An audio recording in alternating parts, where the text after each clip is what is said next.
So generate an altruistic motivation for the meditation.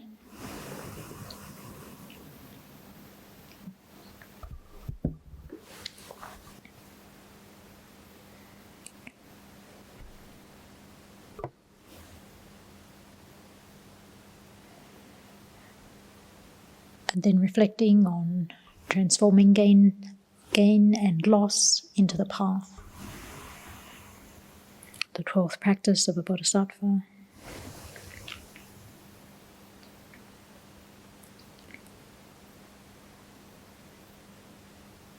So how would a Bodhisattva deal with the situation of loss? When something is stolen or somebody is cheating us out of our wealth or possessions, things we've built up over a great deal of time.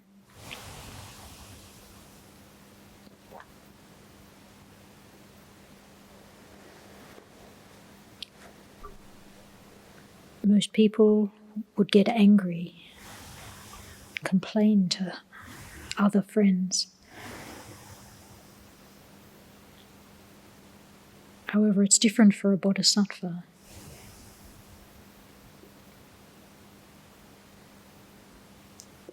For them, compassion arises for the person who steals, because they understand how that person is overcome by self-cherishing, how they're overcome by attachment, and how that negativity is going to play out in their lives, now and in the future.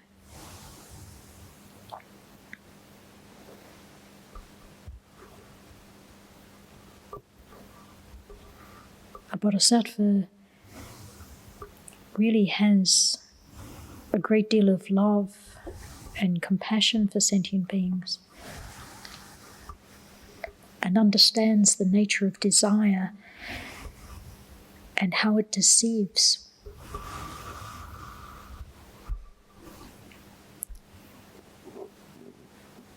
The object we're attached to appears very attractive and like it will be satisfying to us.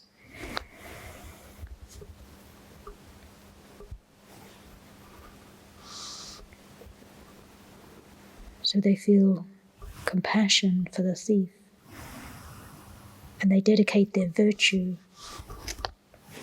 to them.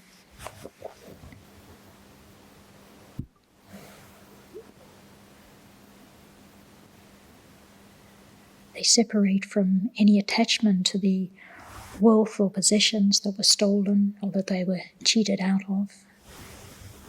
They think, please have them. Whatever temporary happiness they can give to the thief. They're much more concerned with the karmic results that being will experience. So they pray, may this being become kind-hearted, meet a qualified spiritual teacher and enter the Mahayana path, become a Bodhisattva and complete all the stages of the path to Buddhahood.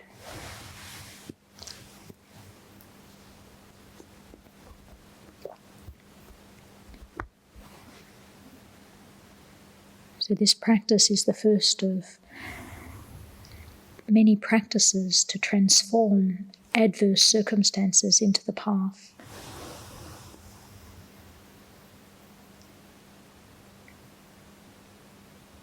The practice generates a great store of virtue.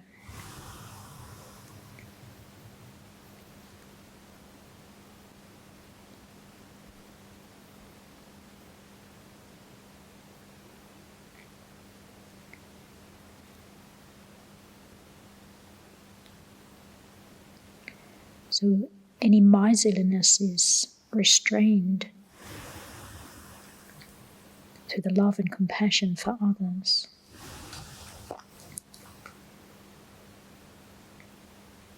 that restraint is a practice of ethics. And one offers one's body and possessions and merit to the other sentient beings, which is a practice of generosity.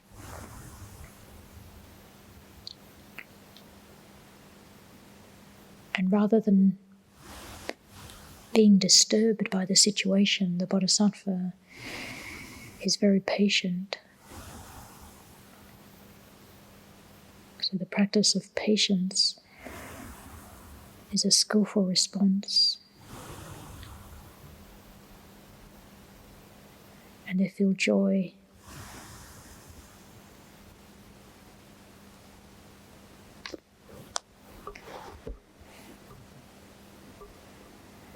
As an aspiring Bodhisattva, how do we react?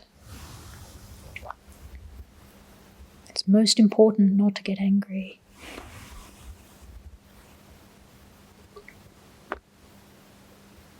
A person who's stolen our wealth or possessions doesn't return them because of our anger. It doesn't help.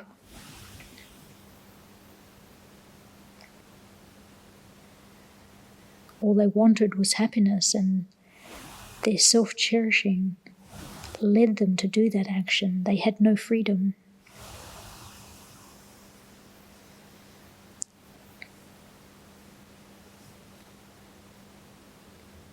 So allow our compassion to arise, seeing how they're trapped by their self-cherishing.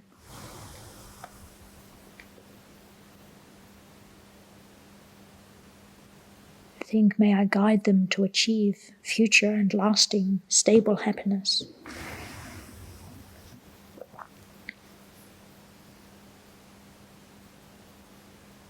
If we train as the past Bodhisattvas did, we too can become very skilled in this practice. So allow that person, the thief, to be a reminder of the danger of attachment and anger.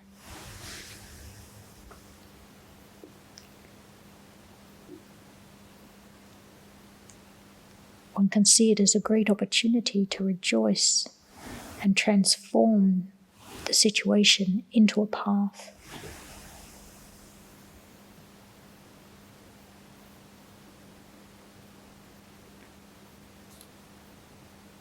I should value the easing of the burden of others.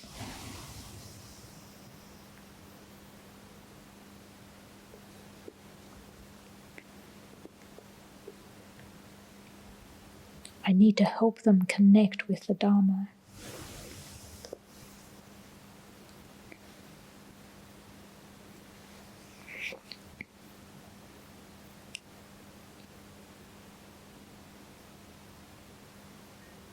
The chains of our self-cherishing and the afflictions keep us bound in samsara.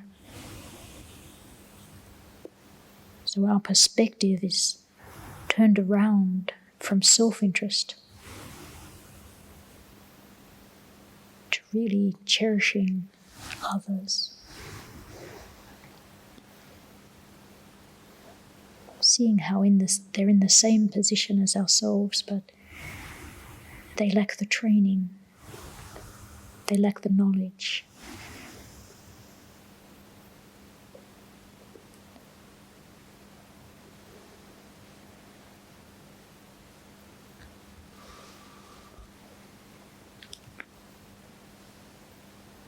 So then transforming enemies into the path.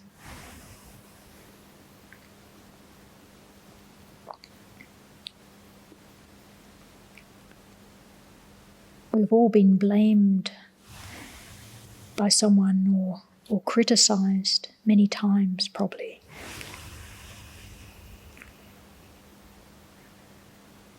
We may not have had anyone trying to decapitate us, but still we've had people that have disturbed us in other ways. ordinary person will respond with annoyance and anger.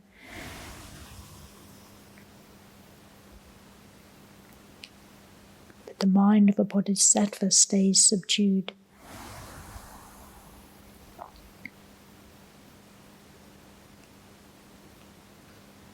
They understand the one who is criticizing has no control. They're suffering and creating the cause for suffering in future lives.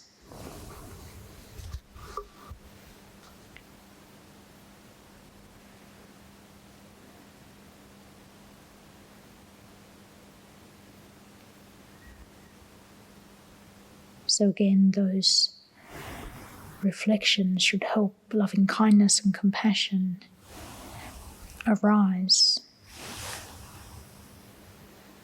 and subdue our anger and frustration.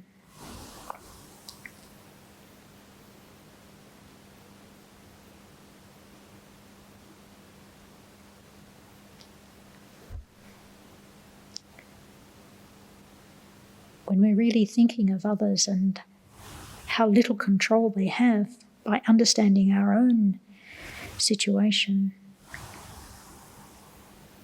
then naturally we really understand that they need our compassion. They need our help.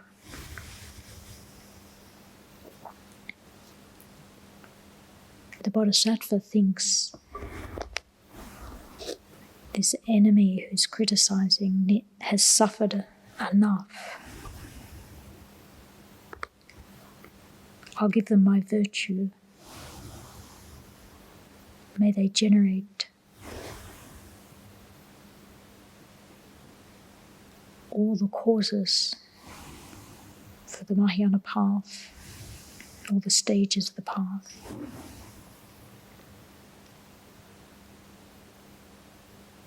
Up to Buddhahood.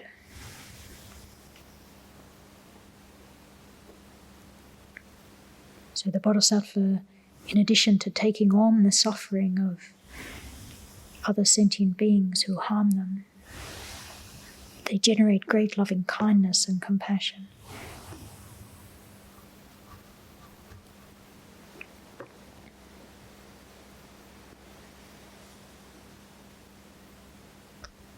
So we need to take effort to guard our mind, to ensure anger does not arise.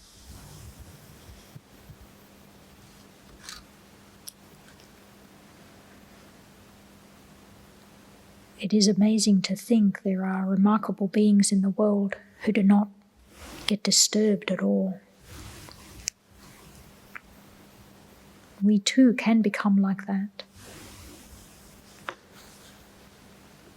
By repeatedly following the correct sequence of trainings.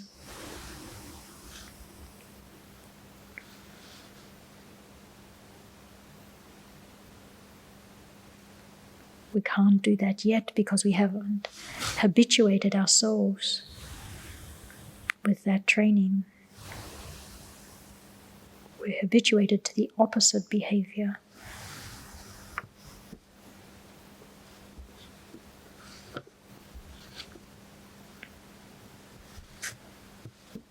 So gradually we follow the same trainings as the Bodhisattva. And then naturally it'll become quite easy.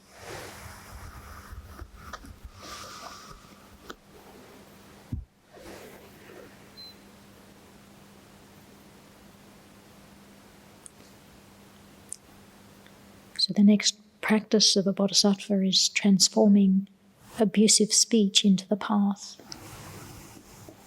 The fourth training. So how would a Bodhisattva respond to criticism and abuse that is proclaimed widely to others?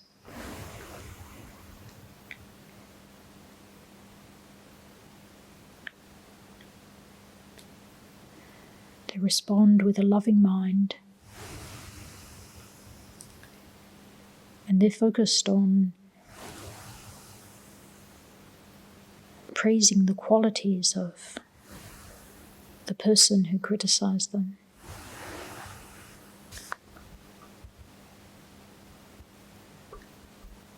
They don't view them as an enemy, as the real enemy is the self-cherishing mind.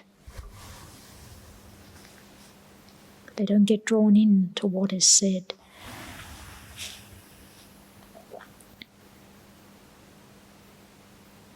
They realize that person has a particular view at that time, but they're not defined by that action. And they do have other qualities.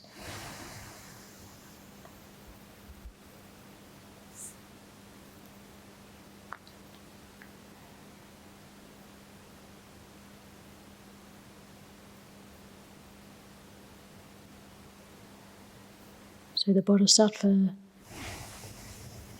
is very skilled with patience and wisdom.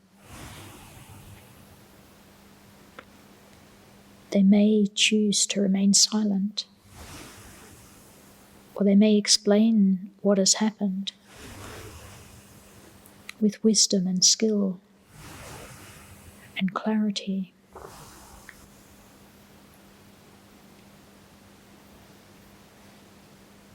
But they won't allow their mind to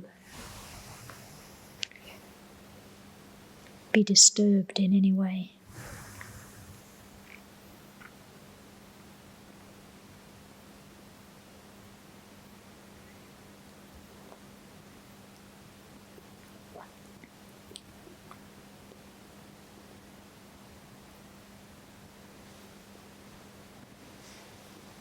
Life's difficulties become very, very small. They see the real danger in the afflictions, and so their mind stays calm. They don't feel any danger from other people.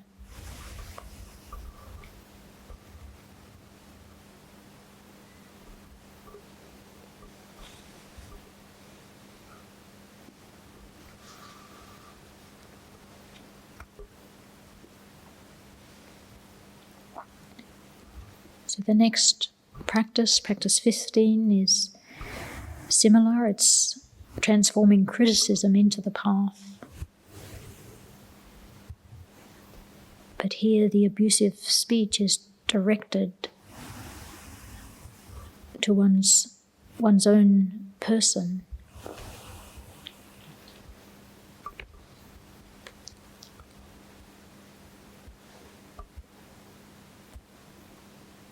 Someone announces in our presence some fault I'd rather keep hidden.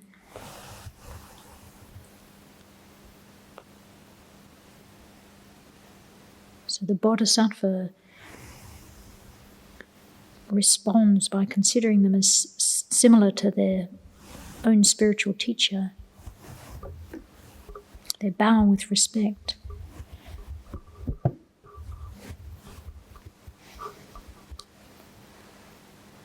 The person who's criticizing has no freedom. They're operating or acting under afflictions.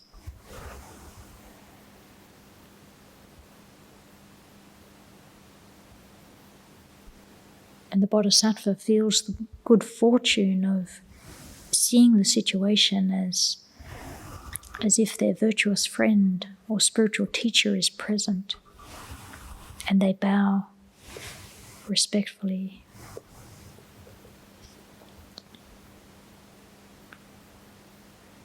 They're pleased by the opportunity to practice patience.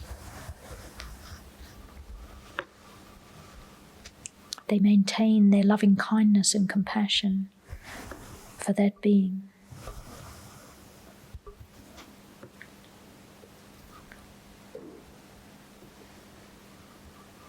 We ordinary beings would find that quite difficult.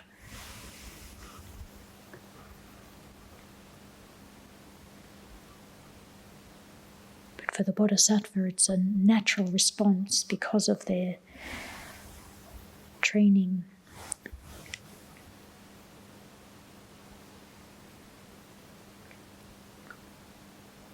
All their good qualities are arising because of a habituated familiarity with these positive states of mind, loving kindness, compassion, cherishing others.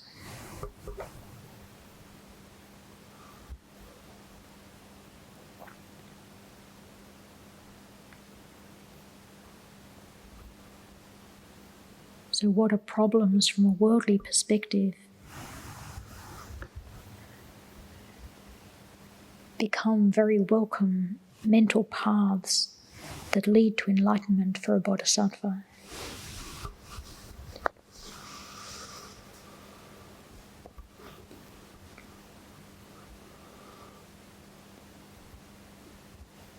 The bodhisattva is able to respond with ease. It's not hard for them.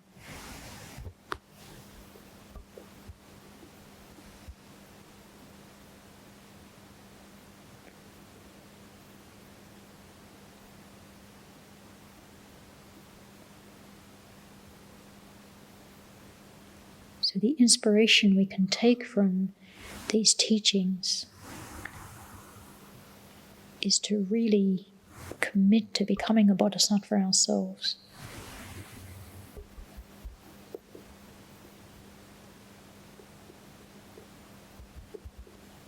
May I train just as they did. May I succeed in the paths just as they have.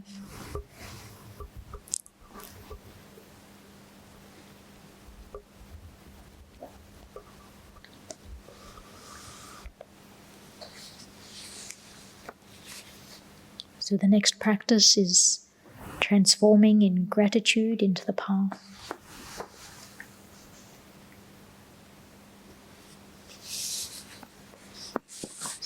Practice 16.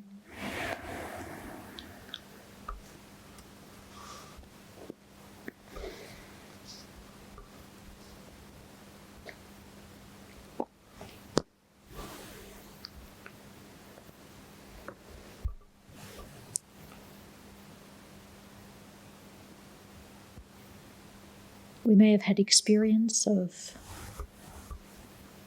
as a parent or knowing parents who care for their children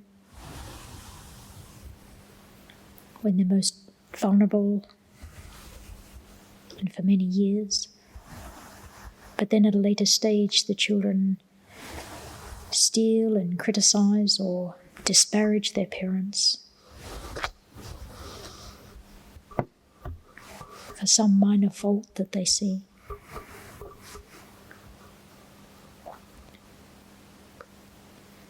Even His Holiness the Dalai Lama, who has put his time and effort into benefiting many beings, including the Tibetans in exile. He's done work for their education and their other needs and developed good relations with the Indian government. And yet some Tibetans look at what His Holiness has done and complain that it's not enough.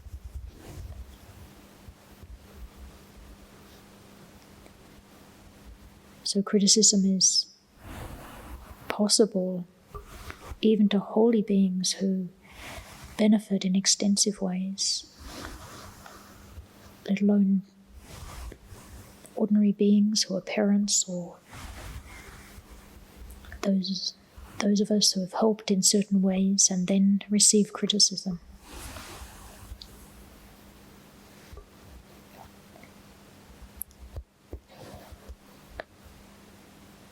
Normally when we've helped someone and then receive criticism, we respond with great distress and resentment. We complain to our friends. And we find it hard to forget, even after a long time.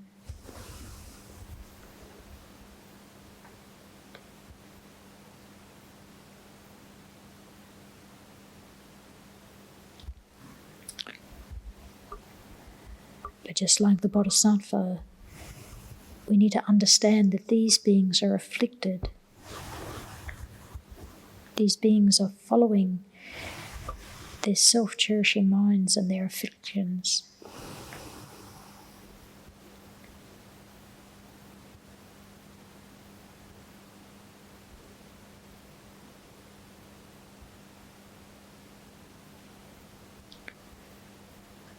Those beings are feeling suffering under the weight of those afflictions, and they will suffer in the future in the lower realms. So again, this knowledge gives rise to the deep sense of loving kindness and compassion for those beings.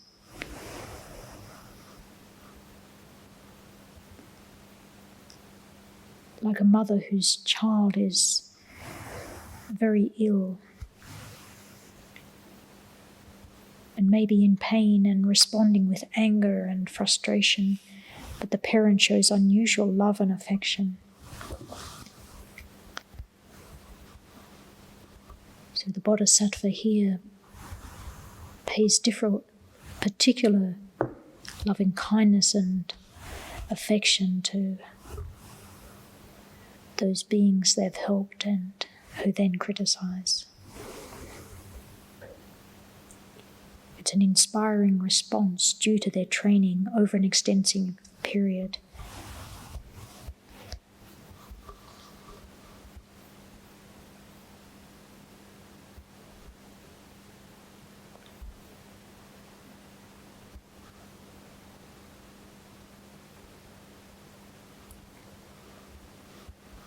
We need to understand that the key thing here is the habituation that the Bodhisattva has engaged in.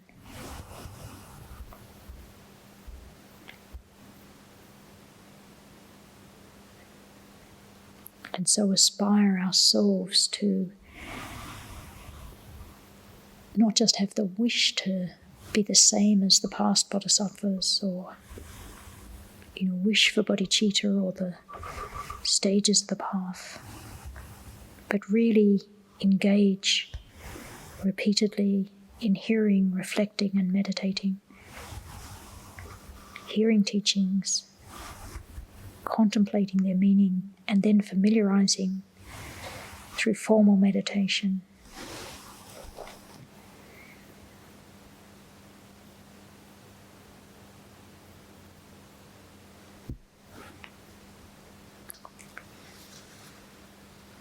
And then transforming ridicule in the path.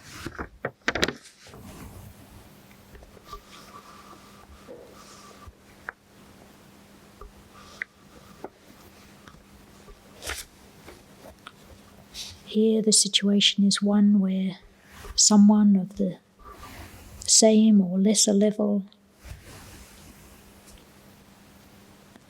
tells us something we really already know, shows us how to do something or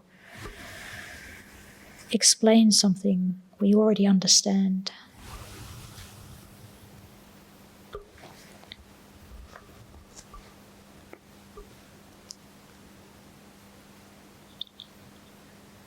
So rather than feeling annoyed that we're talked down to when we really understand what's been told to us, the Bodhisattva responds like he would to a teacher that he has a great respect for and is following.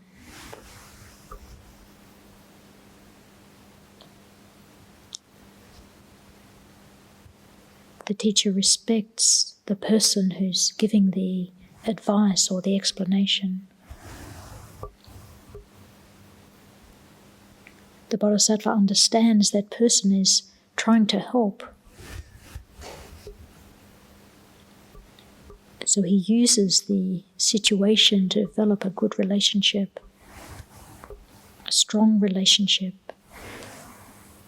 and happily does what they're asking him to do, to cook or to clean, or to do the job in whatever way is instructed.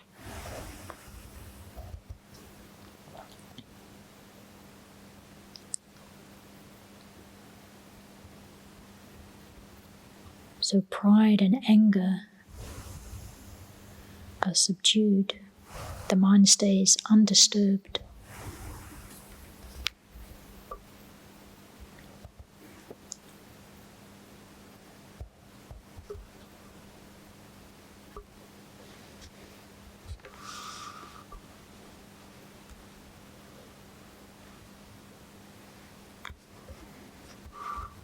Janchub Sencho Rinpoche Maki Panyam Kegushe Ke Panyam Pame Payam Gong Ne Gong Du Pelbasho